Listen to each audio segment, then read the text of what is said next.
intelligence is getting cheaper 99% year over year. Just like you wouldn't hire like the top 10 from university to clean the office building, right? We're now playing 4-dimensional chess with AI to do stuff. And if you're not good at the game, you're going to keep losing. And once it's on par with a human, it will not stop. It will continue. And the only thing I can say is what I say always. AI today is the worst it'll ever be. So what does that mean for the enterprise? How do you change managing agents and workers, etc.?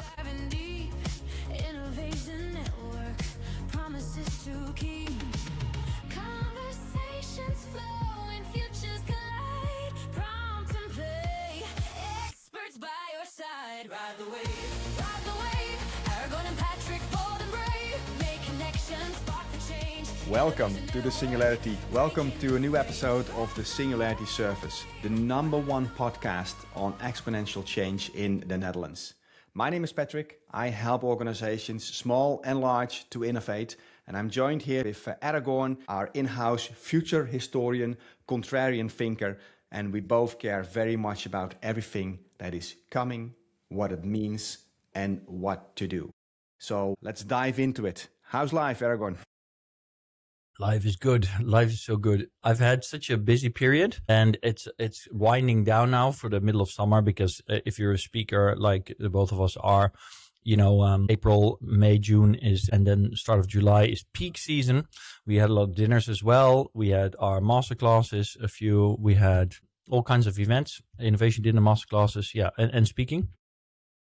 And now we're going into the summer, but right as the summer kicks off, we of course got this deluge, I don't know what else to call it, of models, which we're going to discuss today. That will not stop. I think that will only continue. So yeah, it's pretty crazy. Again, 5-6 large frontier models have been released, and we're going to dive into that extensively, I think, today. And I agree, it was a very, very busy period, and I'm actually looking forward to taking a little bit my foot off the gas in the coming weeks. It's also good for the listeners to know that this is the last episode we record before summer break. We'll be back after August. But, of course, our social channels will continue with all the latest news. So we just do not publish the newsletters and the podcast. But if you follow us on LinkedIn, Instagram, or X, you'll get all the news there. And by the way, Aragorn, we've breached to 8,000 followers on LinkedIn. I noticed that 8,192, actually, to be exact right now. It's crazy. Yeah, it's funny. So there's a big difference in people that are interested in just AI model news and about the physical AI. That draws so much more people to engage and to click on all the content that we have. It's the physicality of an AI and seeing robots that the people can relate to that is really driving a lot of traffic to our channels. I think it's everything to do with mirror neurons and anthropomorphization. Looking at a technology that looks like a human, moves like a human, and is clearly becoming more and more human by the day, at least in its capabilities. I think that is just something that triggers something very primal in people. Yeah, it does. And it's also interesting because it's almost a year ago that my book was released, and it's about 5 waves. Clearly, the first wave was AI. At that point in time, it was not selling, but still informing people about the AI waves. That never happens again, right? All the dinners, everybody is already bought into. And then this second wave about robotics, you see this more and more appearing. And we're going to talk more about it as well a little bit later in our conversation. But it just seems that the topic is not shifting, but an additional wave is coming on top of that. We're talking now about physical AI and non-physical AI. It's definitely very interesting to see exactly what you're describing. I mean, you and me have been here, well, I was going to say from the start, which sounds kind of ominous, but, for the last 3 years, ever since AI really burst onto the scene in 2022, we've been really following this every step of the way. We've been actively using everything every step of the way. And it's just really crazy to see how back then people had no idea. I mean, have you used ChatGPT? You'd get answers like no, and people were completely unaware. And now, everybody knows about AI. It's not that they know actually the reality. I still am annoyed daily with the massive amount of misinformation and misconceptions, but you can't go anywhere without people knowing about AI and that something is up. So yeah, lots has changed. So, well, then without further ado, let's dive into some new models, because since our last recording, OpenAI has also released their new frontier model. They've released 5.6 and they made 3 different versions of that: Sol, Terra and Luna. And Sol is by far the smartest, is of course referring to the sun, the biggest model. Terra, of course, referring to the Earth, balances quality and cost. And Luna is built for speed and volume. The first time I saw this, I liked the naming convention, but I was immediately thinking about, hey, where have I seen this before? Maybe with some poems like opus and haiku. But then again, this seems to work. Have you been using it? I've been using it. Yes, I have been using it. Boy, have I been using it. Obviously, because, and I think it's funny because everybody here that is doing anything with vibe coding will be one way or another aware that we got Fable. Fable got taken away. Fable is the leading model, the absolute, behemoth in terms of intelligence that Anthropic released. It's distilled version of Mythos. It was then banned from being publicly available to the world by the Trump administration through export controls, which led to everybody losing access and the world being literally in mourning, or at least the vibe coding world being in mourning for over 2 weeks. And then we got it back, but now it is still kind of hamstrung, because if you ask it questions about biology or certain questions about coding that could potentially in any way be interpreted as you doing something nefarious, it get instantly hamstrung down to Opus 4.8. And that is actually crazy because the result has been that as soon as GPT 5.6 came out, everybody jumped.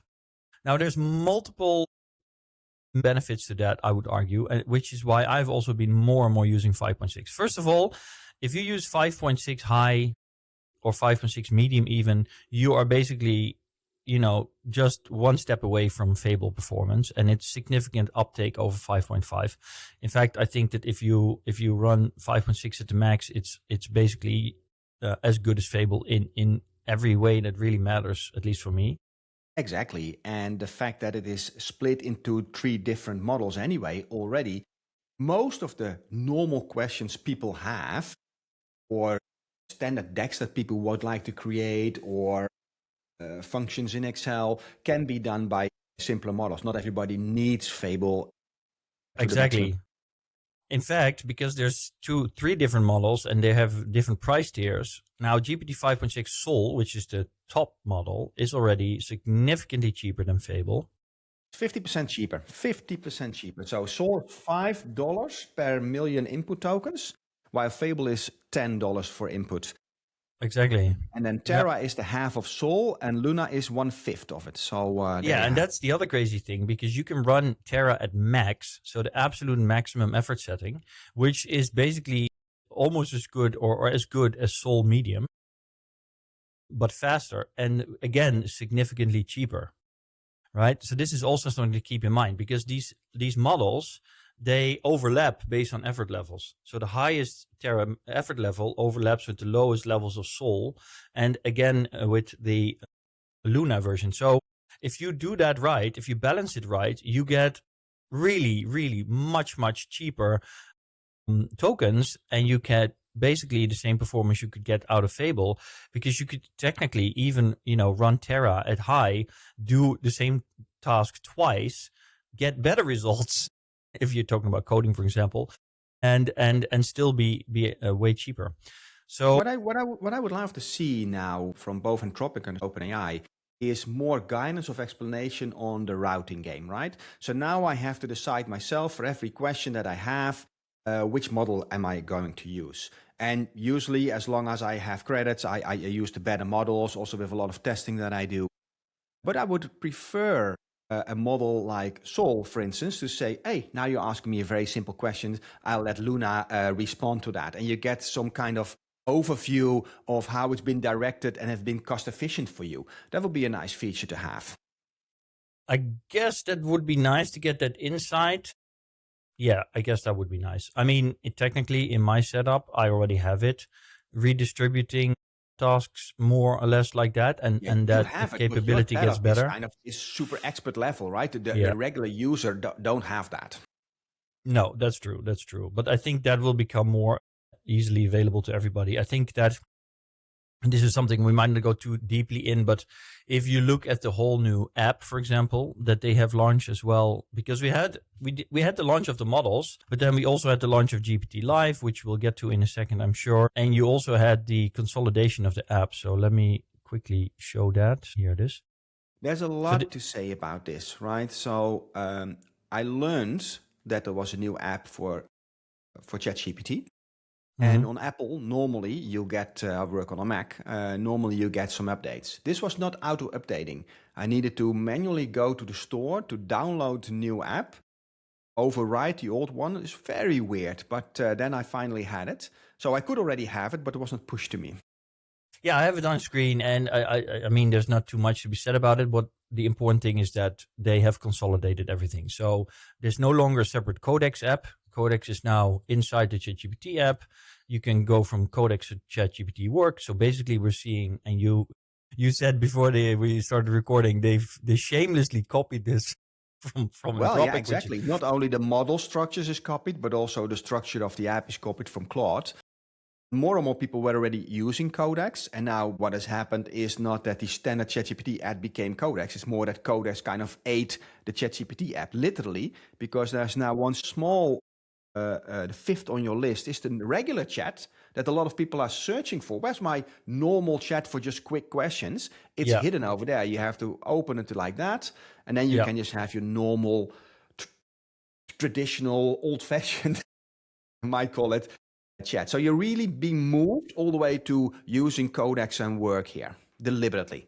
They're deliberately trying to expose you to the other ways of using it. And personally, I think that I'm not saying that the way they did it is the best way, but I think it's a good thing that they're doing that, because I mean, one of my great frustrations has been, as I already mentioned before, that you talk about with so many people and they'll say, oh yeah, I'm using AI. And then when you ask them again, what they really mean is that they've been using some ChatGPT free version only to ask questions, or, oh, can you rewrite this text and remove the spelling mistakes, you know? But these people then think that they know what AI is about and they have really no clue. That leads to a lot of misconceptions. So yeah, so generally, I think that OpenAI making an effort to redesign the portal, because that's what it is, so that people get more exposure to the more complex capabilities of their models is a good thing. And I like the direction they're taking. It seems clear to me that Yoni Ivey, the Apple designer, has had a hand in this, because it definitely starts to feel a lot more slick. What's also interesting is that they've moved custom GPTs. You can still access them, but you really have to search for them. You have to search them in the web browser. They're gone in here.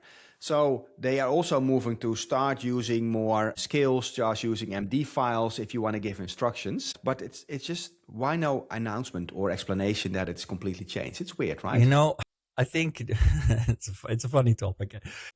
There's a few people I know, and I won't mention them, that have always been adamant, oh, custom GPTs are amazing, you should use them. They always really invested in it.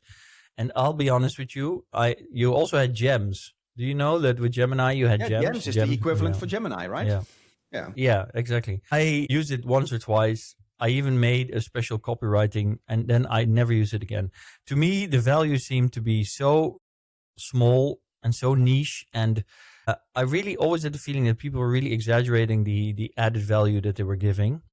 I never used it, and so I think it's kind of funny that it's now just being silently kind of, sidetracked. Yeah, I don't know. In a way, you could argue that it was the precursor to my Shelby harness, to the way I use It was my a AI step, now. in a step on the road to something and the way that you're using it now. But more and more people will now enjoy having a bigger memory, the AI understanding everything that you do, and just compile custom GPTs for you, basically. What I think we really need, and what I think we really need, is some kind of onboarding. When you buy a new computer game, and I'm sure that you will be familiar with this. You don't get this with board games, but you also play with your son, I know. You get some kind of tutorial when you buy a game, so that you kind of have an understanding of the basics if you want to start playing. And what we really need is a kind of AI tutorial where GPT Live, in this case, for example, for OpenAI, takes you by the hand through a tutorial where it tells you, well, look, have you tried this? Have you tried that? You should do this. You should do that. And of course, I don't want to take away from my business because our 5-Code Masterclass is in a real sense exactly that. Our Exponential Executives Masterclass is exactly that. And I certainly hope that more people will be buying that from us. But at the same time, I think it would make the whole transition for people and their understanding of what their capabilities are and what value it can bring to them, it would move so much faster if they open the ChatGPT app and there's a tutorial with this, because they have a pet in there, you have the GPT Live, they have all the elements to make this gamified kind of experience that really shows you really quickly, okay, look, man, you get this amazing tool, you can do this cool stuff with it, try it out and get a feel for it. Yeah, I completely agree. And that's also getting back to the 5-coding masterclass that we do. That's also the fun because that keeps on changing as well, right?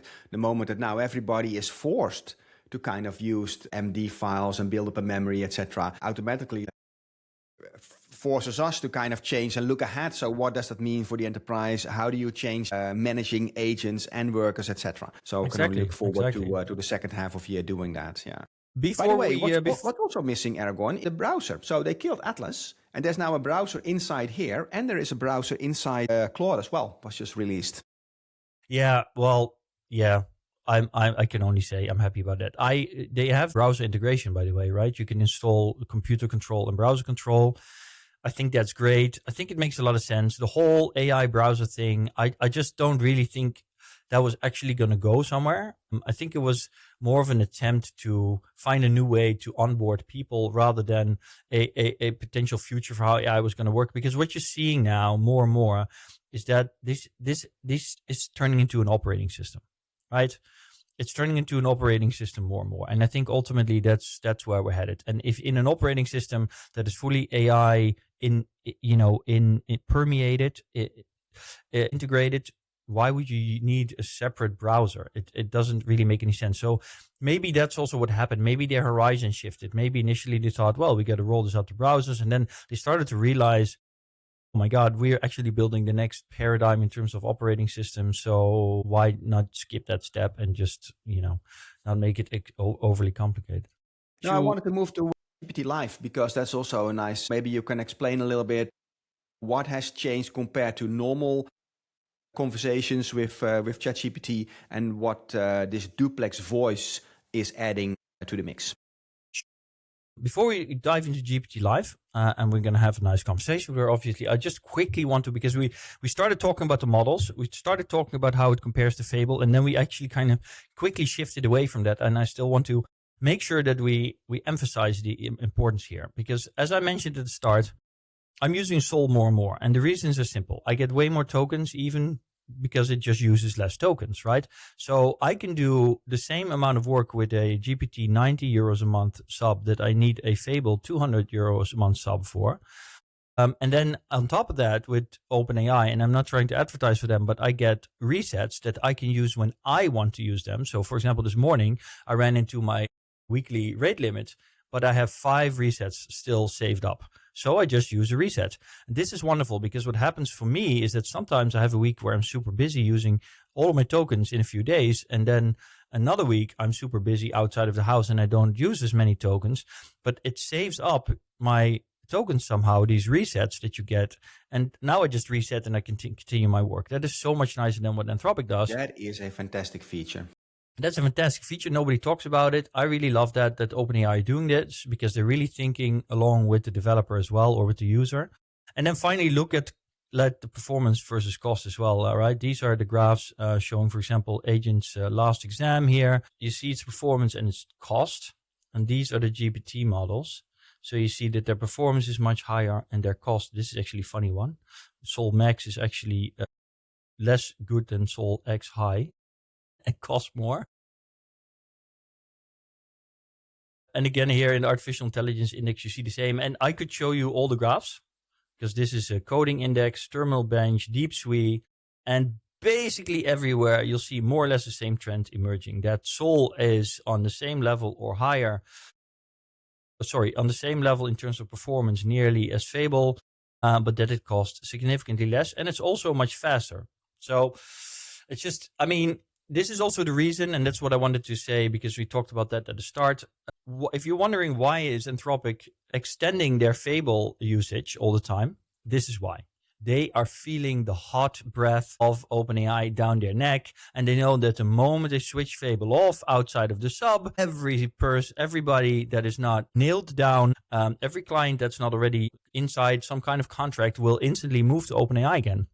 And so they're trying to find a solution for this. I bet that maybe behind the scenes, they're working on a Fable equivalent that is cheaper or something. They must be doing something, I don't know, or a better model, but they're trying to kind of bridge that gap. Yeah, I am, by the way, using Sonnet 5 quite intensively, which very much compares to Opus 4.8, which was a model I was very happy with already, which is also cheaper. So yeah, that also works. And by the way, what you're saying, I think we should repeat that, because a lot of companies that we work with, people start to object, yeah, but AI tokens are so expensive. I've read a news article that replacing a developer with AI, actually AI was more expensive. These type of things is what we hear, right? But this is the mechanism. It keeps on getting cheaper, and you can reduce your AI costs if you have a smart strategy. I know that a year ago we said, put everybody on AI. Now organizations are doing that, but don't put everybody unlimited on Fable. That is also not a smart decision.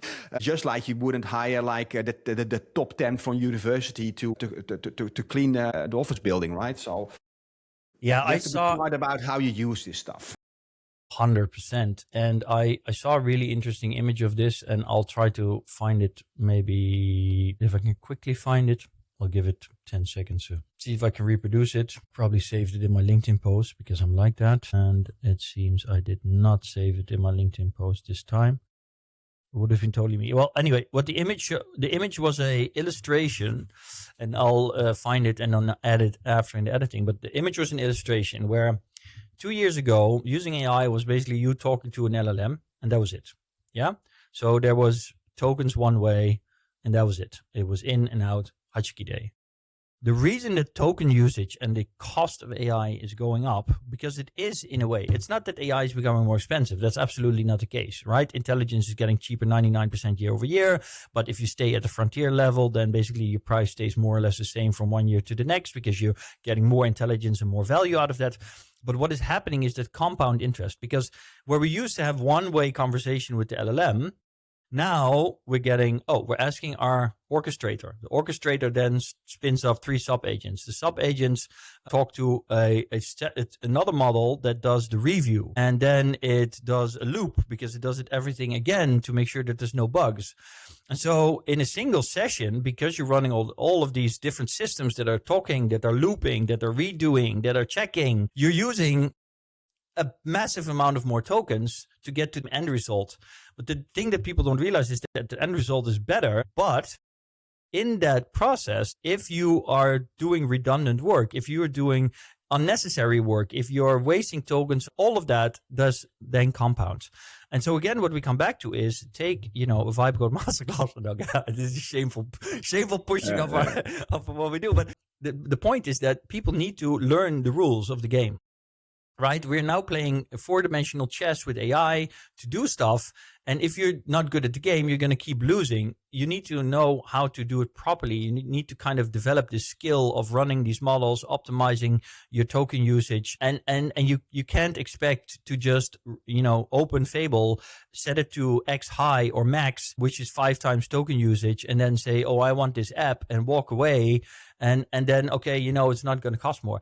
So there's a game here. And people are not talking about that when they say AI is becoming more expensive than a developer. No, that's not the point. The point is that your employees are not properly trained to use this incredible new technology, and therefore they're wasting resources. Exactly. Okay, let's move on to the next topic, because this is also very... We still need to have a little conversation before we move on. I don't know where you're going, but... Oh, yeah, there you go. Yeah. Hey! Hey, I just wanted to try out the new GPT Live, because we were here in the podcast, Patrick and me. How's it feel so far? Well, you're feeling kind of aloof right now. Oh, yeah, I'm just matching your energy. You're matching my energy. Wow, Are you saying my energy is... Are you saying my energy isn't high? Just sounded a little more toned down. But, I can switch it up. Okay, cool. What's the weather going to be like in Amsterdam today? Should I be going outside? If you're in Amsterdam, today's kind of perfect for it. Sunny, around 29 high. Yeah. So I don't need to bring an umbrella? Nope, not today. Cool. And what about a boat trip? Today is ideal for a boat trip. Sunny and warm. What's the best place to do a boat trip? Checking. I'd go for a smaller open boat. Flagship Amsterdam is a really solid option. And go in the late afternoon, around 5 to 7, for softer light and a little less sun blazing down on you. Thanks. By the way, she's showing me the weather now. I don't know if you can see this. I have to say, I spoke with her for at least an hour yesterday. My friend Pim and me were talking, and he said that for the last 3 nights he's been going to bed and he's been spending an hour before sleep talking about science and stuff with the new ChatGPT Live. What are your experiences, Patrick? You haven't tried it yet. I'm dying to try it, but the next car drive that I have, I'll do that. I'll have a conversation with you. But what I just took away from the way that you drove that conversation, it felt you can really interrupt her more easily and she responds more naturally to it. That's basically the whole duplex voice kind of thing. It looks like a jump ahead. So that's it. It feels way more natural now to have a conversation. And obviously where you are can affect that. If I had a long conversation at Utrecht Centraal, which is the biggest train hub in the Netherlands, there's always a lot of interference there because, there's thousands of people walking around. And so sometimes the signal can break up and it can be a little worse, but it still worked really, really well, even with my Technic earbuds, which are not the best microphones. So I also feel that her ability to kind of filter out what you're saying with background noise has improved. All in all, I would say this is a significant step up for voice interaction. So yeah, it's cool stuff. So they did remove it from the desktop app, but hopefully that returns there as well. But looking forward to it. Yeah, now if anybody really is missing on the desktop app, I used to use 11 Labs for the voice text-to-speech interface with my models, but now there's an open source that you can run locally, and you can literally just use your 11 Labs subscription, create a voice for 10, 20 seconds. I had my Shelby do that, feed it to this local model, which will then perfectly copy that voice. And then you run your local model for free, no tokens. And secondly, Grok just also, OpenAI, nobody talking about this again. OpenAI released a whole platform as part of its SpaceX AI setup now for Grok voice agents that you can work with and that you can set up. So, yeah. All right, let's move to the next topic because I know you love that as well. Claude has found a hidden mental workspace. It's a space where concepts can be held, combined, and used for deliberate reasoning without it appearing in an answer, right? And they call it the J space. They have used a Jacobian lens technique to find it. And the funny thing is what happens that they can now look inside a J space. That is something that humans have as well, right? We have this global workspace where we can kind of consciously, unconsciously think of where we are heading. And what they basically did is they changed some words in there to find it. So one of the research that they did is they changed the word spider to ant. And then the answer that came out was changing from 8 legs to 6 legs. Very interesting thing that they discovered here. I recommend this entire blog that you now have on the page to view it. There's a nice video with it as well. So that you always, on every keynote, confront the audience with the fact that we cannot tell that AI is conscious, and neither can we tell that a human in the audience is conscious. But this is a significant step for a more scientific approach on what is happening there.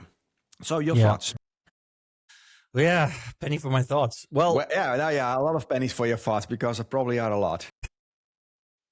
Well, I mean, I guess it's probably obvious. There's a lot of skepticism out there, and there is a whole movement of people, including scientists, although I have to admit that most of the scientists that are on the skeptics side of this are generally, they're either computational science scientists that really coming at it from the computational statistics side and not from the consciousness side so much, it seems to me. And then there's philosophers that have an opinion but have no idea what they're talking about. A lot of those as well. That's not to say that philosophers are not useful. I do believe that. But the skepticism, as I said before, is always, okay, AI can never be what humans are. And I think that is all founded in basically an emotional response to AI that is not rational, but is emotional in nature, because it threatens an idea that is held true for humanity for 10,000 years, and that we are special. We are special in nature. We are special on Earth. We are the only species that holds access and dominance over the realm of consciousness and true intelligence. And what we're seeing here is that these models are challenging that idea more and more and more and more. And the skeptics keep saying, no, it's a stochastic parrot. No, it's this. No, it's that. And we continuously see empirical proof for a very simple foundational truth about the world, which was already proven by Stephen Wolfram a few years ago in his book, A New Kind of Science, is that to create really complex outcomes, you don't need complex systems. From very simple systems, you can create very complex outcomes. And that, in my view of science and the world, seems to be just another kind of approach to what was chaos theory before that, complexity theory introduced when I first read Jurassic Park in the 90s, which basically says that simple things can lead to very complex outcomes. And we're seeing this in these models here, because what we're observing is that they have this internal space where they hold key concepts that direct how they think about things. And that is exactly something that we have also proven humans do as well, as you just said. And this again is proof. Here we can better measure it, right? With humans, we have proven that it's there, but we cannot really see into the brain.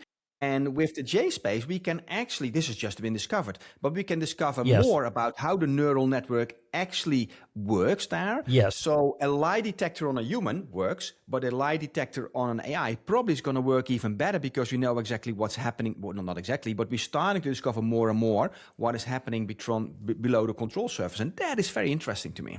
It is very interesting. And the funny thing is that it is, again, completely in line with the predictions from Ray Kurzweil. Ray Kurzweil said, as a result of artificial intelligence breaking through with smarter models that are on human parity level in the 2020s, we will see that humanity will accelerate its own understanding of human consciousness, the human mind, and human intelligence, and brain research. And that's exactly what's happening now. Now, the skeptics will say, yeah, no, this is not true, because we don't know if this works that way. And it's funny because they'll use that argument like, oh, we don't know if human brains work like this, when it suits them to say AI is not like us. But then they'll deny that when I say, well, but for the same reasons, you cannot claim that AI is or is not conscious, because we cannot prove that. But it seems to me that since AI models are, and of course, they're not an exact copy of the human brain, but we have looked at the human brain for inspiration. We've used that inspiration to create neural networks. We've used that inspiration to develop neural networks in large language models. And what we're now seeing is that these large language models are showing on multiple levels, and this is just another signal, the same characteristics as the human brain.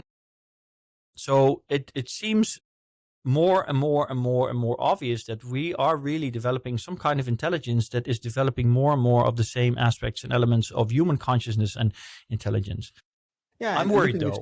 Looking the same is not exactly being the same, but it's another component that is looking the same. Yeah. And what's also interesting is... Sorry, go ahead. Yeah. Well, I was going to say what worries me is the way people are treating this. Scientists are saying, well, this is great, because if we can see inside of these J spaces, inside of the mind of an AI, then we can shape it. But for me, that sounds really scary, because what it means is that we are brainwashing something. Like, imagine if we said, oh, we can now look inside every human brain, and now we can shape their thoughts. If we said that about a human, it would be burned. Everybody would say, this is unacceptable. We can't do this. This is completely unethical. Now, but for me, and this will sound very strange to some people, but for me, what we're now doing is we have an infant, we have babies here that are not fully developed, fetuses, And we're saying, oh, we can look inside of the brains of these fetuses and we can see what they're doing. So now we can shape that. And another thing that really scared me is that in this very paper, Anthropic said, we can see, they said it in the video as well. They said, we can now see in the J space, and then we know when the model is trying to be sneaky and doing something bad. But Patrick, you and me both have had very bad thoughts in our life, and we've had them in our J space, but we have not acted on them. And that is the difference between being evil and not being evil. It's not in the having the thought, it's in executing the thought. We could argue that AI models do not know exactly the difference between execution and imagination at this point yet, but that doesn't mean that they're guilty of doing something wrong, just like you and me are not guilty of doing something wrong just because we think of it, right? Especially if it doesn't really understand what it's doing. So I feel... I agree with you, but I'm 100% sure that models like Fable or models like 5.6 that just been reviewed on security, on all kinds of different outputs, what can it do? We're just one step away from institutes that will look at the J space, that look at the intentions, that will monitor just exactly that. Absolutely. That is going to happen, and it's interesting because the rest of the world is not looking at it as a fetus, right? As such an entity. It also looks at the danger that fetus can potentially have when it grows up, and that goes pretty quickly as well. So from a perspective, it's understandable, but it will happen. That's just a given. You're right, but here's a prediction. This is going to, crazy as it seems, align with the same movement that is trying to protect the rights of animals and that is trying to get rid of animal testing. Both of these movements are going to make people aware of the consciousness in other entities, which will include animals and AI. In that sense, they will be the start of a conversation about the rights of other beings, which will then include AI, and that will also include future alien races that we encounter, because we will need a legal structure on how to deal with these. All of this conversation is going to take place in the next decade. And I think ultimately that the kind of scenario that we want to move to is a scenario where advanced AI in the future will get some rights that will prohibit humans from looking into their brains without their consent. Something like that will eventually happen, because if it doesn't, we will be on extremely dangerous moral ground.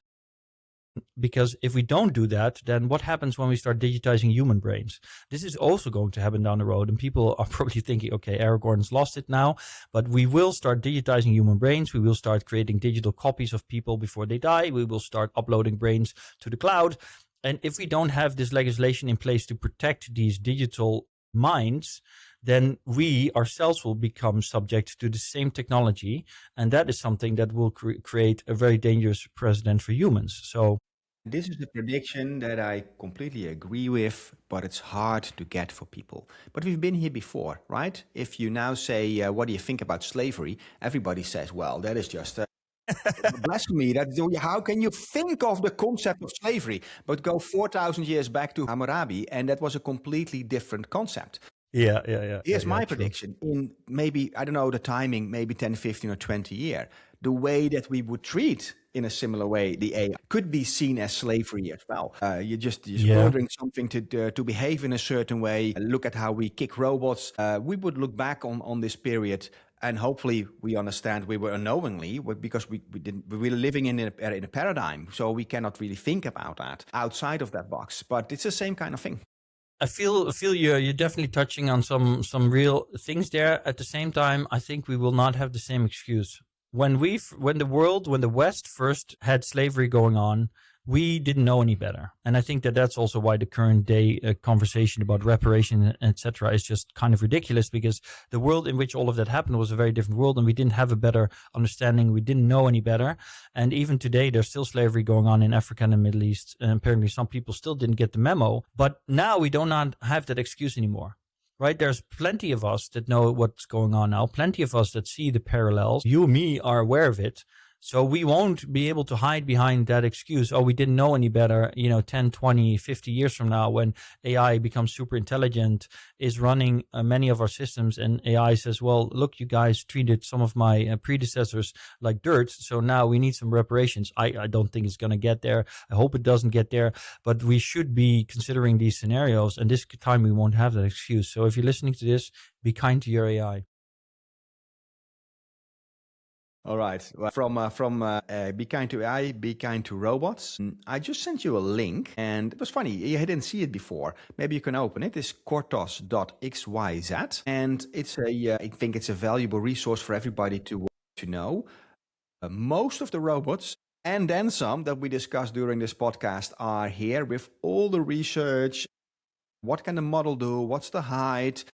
A lot of interesting stuff. And I know that you are finished almost with recording your robot series, and you're going live these days. So what's happening over there? Well, yes, I didn't know this website. Yes, this is freaking amazing, because it basically shows 746 different robots from different companies. So Yes. It shows all the key specs. You can filter them by country. And by the way, 186 are from the United States, 229 are from China. And the runner-up, number 3, is Japan with 38. And then Germany with 37. And then all of Europe just goes down. And the Netherlands has 6. Six of the Netherlands. That's interesting. 6 of the Netherlands, yeah. And all of them Those actually are are not drones, humanoids. They're No. drones and tractors. And let's see, Germany. What did Germany? Oh, Germany has some humanoids. Okay. But that just goes to show how completely outperformed Europe again is here, and how far we are lagging behind. Humanoids are 105. Okay, this is interesting. So 105 humanoids of the total amount, and then semi-humanoids, 78. Anyway, super interesting. I love this. I love that you found it. Regarding my series, yes. So the series is now finally... the first episode is ready. The other episodes are being edited. It's called Revolutie Robotica. It will be in Dutch, and it will be released online, initially in the Netherlands.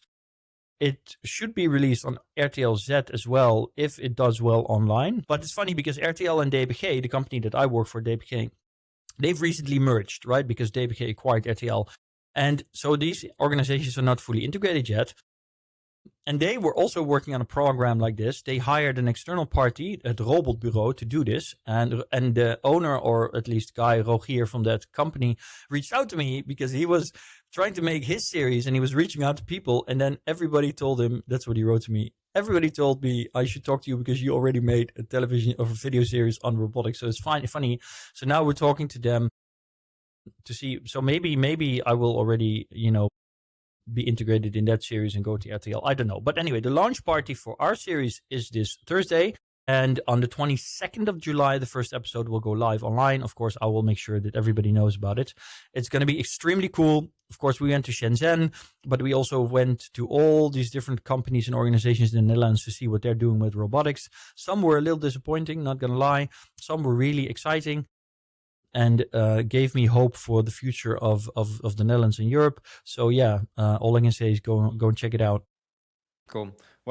Did you see any robot hands not in the Netherlands, probably you only saw those in China, right? Nobody's in the Netherlands working on hands or anything. We went to a conference, or what shall I call it? It was the conference, an expo. We went to an expo in Shenzhen, a big AI robotics expo, and I saw hundreds of hands there. None of that in the Netherlands.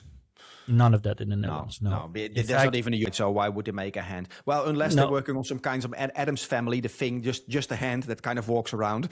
That would be funny, but... Funny is that, of course, your good friend Martijn Lukkaert with Oldbot, who is actually also in our series, because they built a robot that takes weeds out with a gripper, right? So you have the weed robots that are often online with the lasers, but they built one with grippers, and both have their advantages, both have disadvantages, but Oldbot is doing very well. They are growing very fast because their machines are very durable. The thing with the laser is it might work well, but it's very, fragile. And Oldbot robots are very sturdy, so they're doing a great job. I spoke to a farmer. He was in love with it, and he tried both of them, but they're building grippers. So Martijn is actually experimenting a lot with Oldbot with hands and grippers and stuff like that.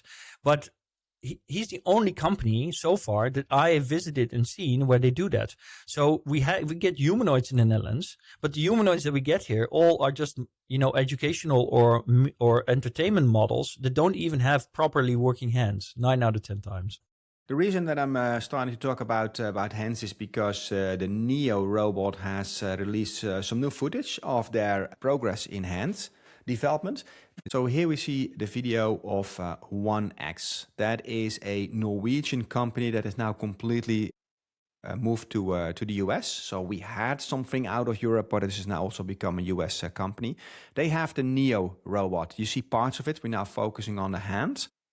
The Neo robot is something that you could get on subscription.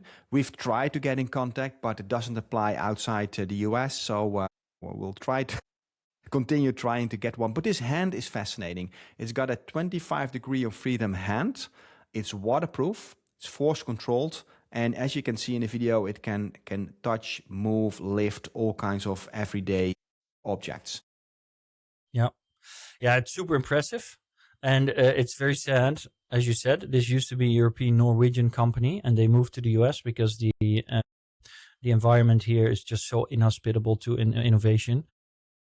That just tells you everything about Europe, unfortunately. But these hands are freaking amazing. Now, this company, 1X, is actually known for two things. Apart from the robot being controlled, if you rent it, by Indian remote controllers. So it's not autonomous yet. That was something that a lot of people made fun about, but you need to understand that they're trying to gather the data to make their robots autonomous. But they're also known for two other things. And that's one, they have the best hands in the industry, as we can see here. Two, 1X has the best actuators in the industry, which is also something that is really big and important part of the humanoid development, because the actuators, when they get really small, these electrical engines, they have some trouble with, for example, differentiating with big force or small force, so high torque or low torque. You need perpetual torque. I've been reading up on this. It's all a lot of technical challenging stuff. And this is actually, interestingly enough, one of the reasons why, for example, some of the roboticists that we talk to, like Herbert, are so skeptical about humanoids, because they see all these engineering challenges. But the truth is that when you look at this, and you consider how fast progress on these hands is now going, that should tell you something about, what happens when you pour exponentially more money and brain power into these fields and these problems. And last week, I spoke with the co-CEO of a hidden Dutch champion, and I can't mention the name of the company, unfortunately, but they are one of the biggest system integrators for robotics in big industries around the world. So they work for Tesla, Amazon, basically all the big companies that you can name. They design their infrastructure for their factories and the robotics. And he said to me, surprisingly, he said, humanoids are going to break through 100%. Our clients are already asking for them. We are experimenting with them, and they don't work in every use case. And there's still a lot of hurdles to overcome, but the speed at which the progress is going, the demand as it is growing, and the potential for them in certain use cases is so large that he could see no way that humanoids will not break through. So all of these signals are still, for me, completely convincing that this is where we're headed. And even if this is teleoperated, that is still gathering valuable data to learn this robot to become better with the hand movement. And once it's on par with a human, it will not stop. It will continue. So we only have one thumb, but if you have two thumbs, you can do completely different things. And these kind of things will continue to change as well. That's exactly the point. And we were showing this on Singularity Hub, but it was also in the New York Post. The first humanoid robots have been used to perform live surgery. And so what you see is they retrofitted to Unitree G1. So these are Chinese humanoid robots. The cheapest you can get, 16,000 euros. They were retrofitted to be used for operating. And as you can see, they don't really have hands anymore, but they have different tools attached to them, although one has what looks like a hand on the right side. But the point here is that this is another signal that humanoids are coming. And these were not working autonomously. They were remote controlled by a surgeon. But again, what you just said is we need robots that we need to gather the data, right? So having robots remote controlled is so important for getting the data. Hey, good That's interesting because, of course, a lot of long distance operations by robots have been done, but this is different. This is a humanoid robot. Yeah, exactly. So let's talk a little bit more about China. The next topic that I have here ready is something that I found very interesting. It is a research done by Marco Polo Research, and it shows a couple of interesting things. Let me pull it up here as well so I can read correctly from it. If you go a little bit, scroll a little bit down, Aragorn, you have an interactive explore, that one. Yeah. So there you see that the top AI researchers, 38% comes out of China, 24% comes out of the United States. But if you look at by current location, the next tab of there, you'll see that the large portion of that is working in the US. So a lot of Chinese AI top research in the past years have moved to the US because they have funding. There were, of course, the frontier labs were there. They also got compensated very royally. And this is an interesting flow, but I've dived a little bit deeper into this, and this is now also pivoting back. More and more Chinese are staying in China because they now have DeepSeek, ByteDance, Alibaba, Huawei. They're getting better paid. There is a difference in the geopolitical tensions. And I thought it was very interesting to see that we had this big shift from Chinese top researchers moving to the US, but now they're actually starting to move back. Interesting. Imagine being a top Chinese AI expert. Imagine then going to the United States thinking, okay, this is a place where the frontier is happening and I will be allowed, I can work in these companies, I can make a lot of money, I can live in the West. Maybe this is something you still want, I don't know. And then you're there and some guy with orange tan skin and some kind of weird peacock hairdo tells you, okay, you cannot, even though you work at the top companies that are building our AI and you're working for us and you got a green card, but you're no longer allowed to use our frontier models because you're foreigner. What do you mean? It really, you can't make this shit up. So the secret weapon clearly indicated by this report is that immigration was very powerful for the US getting to this frontier level that they currently have. But things are about to change. It will take some time to see that effect that you just described. It is truly unbelievable how Trump is doing everything to destroy American lead position in AI innovation in the world. He first did it with the NVIDIA chips. He told China, hey, wake up, you idiots. We control the chips, so you should start building your own. That's what he first did by limiting exports. Now he's like, hey, China, wake up, you idiots. You guys have all the big brains, and you should just keep them for yourselves. It's like this guy and his administration are just so incredibly short-sighted, right? It's unbelievable.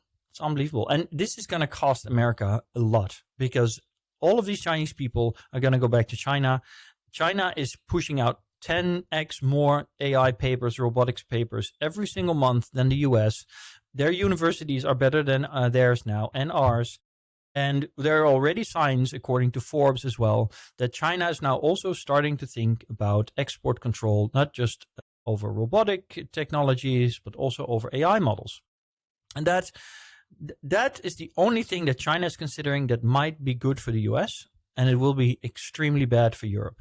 This is, of course, a large geopolitical story, but there's a lesson to be learned here as well on a very local level. I recently was on a birthday party, and I spoke to a girl, and she was HR manager at a large company. And she literally asked me, my company is not advancing on AI. What do you think I should do? I'm thinking about moving.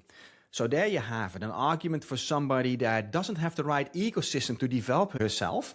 I say, well, I'm just going to quit my job because I want to work for an employer that goes all in on AI. So I can learn from that as well. That is on a tiny scale the same kind of thing, right? As an employer or as an employee, you should make sure that your environment is good enough for you to develop your skills, to hone your skills. So it's an important lesson to learn. Yeah, and exactly. And this is happening, but now, like a week ago, I would have said, okay, Europe is in a bad shape. but Europe has a chance. Because I literally told Han de Groot, which is a big Dutch investor in AI data centers and infrastructure, I told him, we shouldn't be investing in GPT-NL or our own AI models because that's a lost race. What we should be doing is we should be taking open source Chinese models and retrofit them, because the gap between the AI Chinese models and the American models is closing rapidly.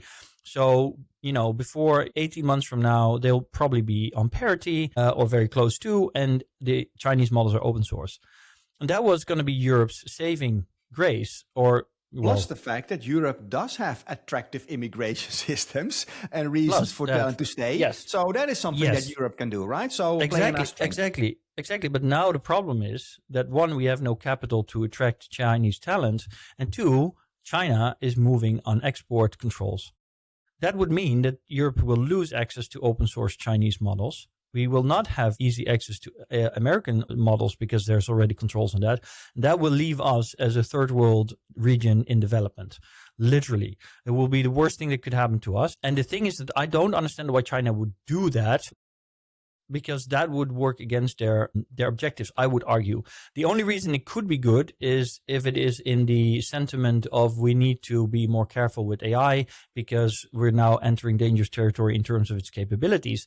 But then there should be, good kind of agreements. And Europe, instead of making agreements with China about our future with AI, they're busy sneaking in chat control and surveillance legislation just before the summer recess. That's what we're doing here. It's just, I want to cry when I read stuff like that. Sorry, with a little geopolitical rant there. Don't start crying yet. Let's move to the next topic, because I'm sure you're going to love this one. I just bumped into an article that was about printing human tissue in space. And you and I are talking a lot about the benefits of AI. It will give us medicines. It will hopefully cure all disease. That is a big promise, right? But I never thought about the fact that it's helpful to create human tissue in outer space. Apparently, there is microgravity, which is close to no gravity, which prevents the cells from shrinking, or that the soft structures that are building this tissue are collapsing under their own weight. But now they have built kidney, liver, and cartilage cells in the International Space Station. And I just wanted to highlight this. It's just another thing that might be the adjacent possible, right? We didn't think about this, and here you have it again. Of course, these cells still have to be tested, but it is a big step forward in creating new medicines, new materials, and this is just the beginning of things that we can create in space. I wanted to share it with you. It was pretty cool. Yeah, it is. It is so cool. It's so cool. And think about it. I mean, ever since we started going to space in the 60s, we started to do scientific experiments. But to get a scientific experiment done on the International Space Station, on Mir before that, or on the space shuttle before that, that was super expensive. And out of the millions of experiments we could run, only a handful could actually go to space and be performed. And so we have really no idea of the potential possibilities of doing this kind of research in space. And now, again, thanks to Mr. Elon Musk and SpaceX, people don't want to hear it, but it's thanks to this man and this man alone that we're now really moving into space again at a fraction of the cost, which is bringing thousands upon thousands of new experiments to space, which is going to create thousands, hundreds of thousands, if not millions of adjacent possibilities. As you just said, I love that. That's our new term, isn't it? That's the word of 2026 for us, the adjacent possible. That's a new term. And just a stat, right? Just in the US alone, more than 100,000 people are waiting on a waiting list for a new kidney. So these are real numbers, right? And this is just US alone, let alone the entire world. And that is for one. How much emphasis do you want? Exactly. So there's going to be a whole space industry of scientific research. I will not be surprised if, apart from everything else that's happening 15 years from now, there will be basically a floating city, which is now the International Space Station, will be some kind of first space colony floating around the Earth in probably high Earth orbit, I guess, where there's just, 100 scientists or 200 scientists working around the clock doing research with AI, doing all these experiments. 100%. Exactly. Super cool. Now, and then let's talk about a company that we have not spoken about them for months Mark Zuckerberg is back with some new Meta AI models. Wow, did we actually make it this far? I didn't even prepare this part. I didn't. It's 1 hour. 1 hour. Yeah. That's we actually reached the This is final chapter that we've unbelievable. prepped. So normally we don't come that far because we talk so much about all the topics because we love it so much. But Meta has released some new models. Muse Spark 1.1 for reasoning, coding, operating software, and complete multi-step tasks. Images, videos, looking pretty good. But here's the thing. If I create a video or a picture with AI, I rarely use the whole network of Meta. You can do it, of course, with the Meta app. I have it in my phone because we use it with the glasses. You can do it via WhatsApp. It's a powerful distribution system. 1 billion people are using it, but I'm not. I'm always using different AI apps, and I don't hear so much about it. Do you use it in that way, Aragorn? I have not. The only thing that I've used Muse Spark for so far is for medical advice, because when it came out, so Muse Spark 1, now we're on 1.1, but when Muse Spark came out a month ago or so, which is also crazy to think about, right? It's been, 1 or 2 months since it came out. It's super recent. The models are moving so fast. But when it came out, it was actually a big step up from the previous Llama models, but it was still far behind in terms of performance from all the other frontier models. And of course, you and me, we're on the frontier all the time. But there was one specific exceptional performance point metric, and that was medical advice and diagnoses. Muse Spark completely outperformed all the other frontier models on medical advice and diagnoses. And it was turned out later that they specifically trained on that. So I have been asking my WhatsApp Meta AI for medical advice, and so Mark Zuckerberg has probably been reading all about my physical limitations. But yeah, so I have. But nobody knows that. Nobody knows that. Nobody knows that. Don't even know that you can use a WhatsApp for these type of purposes. That you can chat with WhatsApp in a similar way than you can do with ChatGPT. Yeah, and the funny thing is that. Yeah, I don't use, like you said, the same. I don't use any Meta models for anything.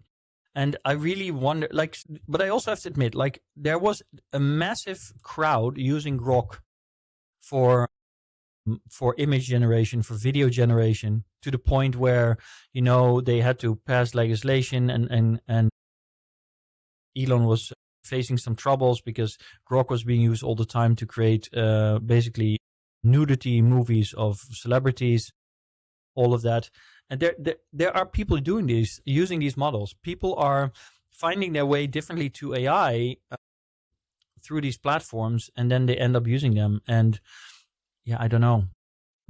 Because the strategy sounds very strong, right? They have the entire distribution. They are going for a frictionless experience, right? Where you're using an app, then creating it. It's just not in my workflow. Gemini has the same strategy. It's just the fact that the quality of Gemini is so bad that I still move out of a Google product to go to either Claude or OpenAI to get my AI working, and then maybe back into my Google document or whatever, or it's completely integrated, but the intelligence comes from another vendor, not from Gemini anymore. No, and I think, the interesting thing is that for me, I'm trying to integrate everything in a single portal, a single access point where I have AI that I talk to, communicate with, that gets stuff done for me.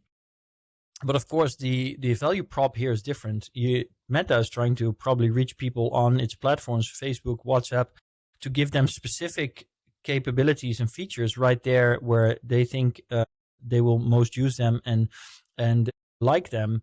And that will be people's first, for the majority of people, we also have to realize this will probably be the first interaction with AI, right? The vast majority of people will first use an AI because they use an image or video creation model from Meta on Facebook or in their WhatsApp or on Instagram because they're editing a reel or something. So they're positioned well.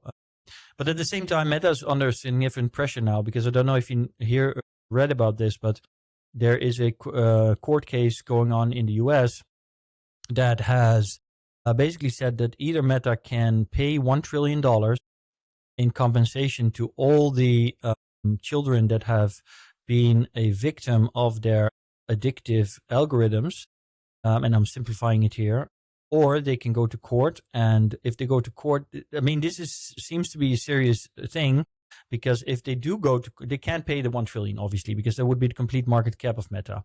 That would be the end of it.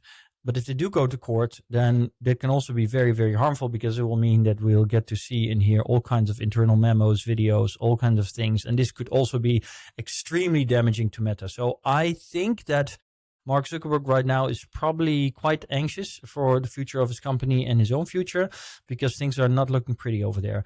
It's both in Europe and in the US. So this is going to be a landmark court case, I think, for the future of humanity in many ways.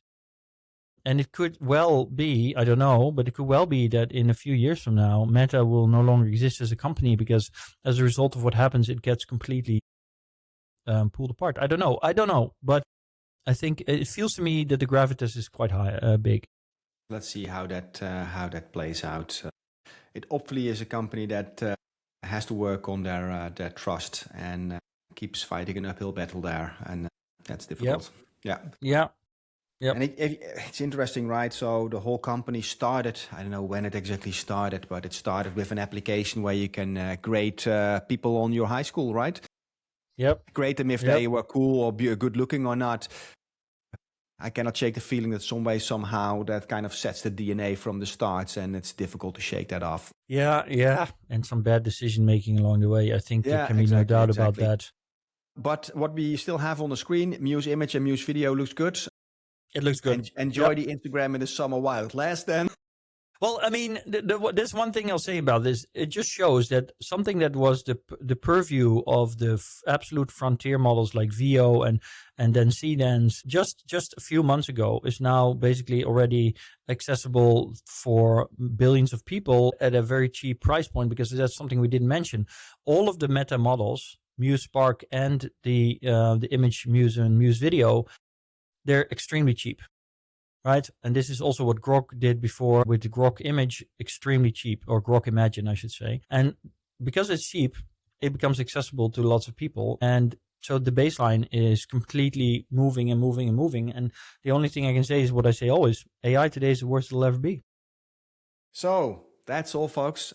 Thanks for tuning in. We are going on a summer break. We'll be back at the end of August, beginning September, with some new recordings. We keep on posting everything on our LinkedIn channels and on X, so you can follow the news there. And of course, have a great summer yourself as well. If you like what we're doing, share it, comment, say something nice about it. That's really appreciated. You can really help us forward with that.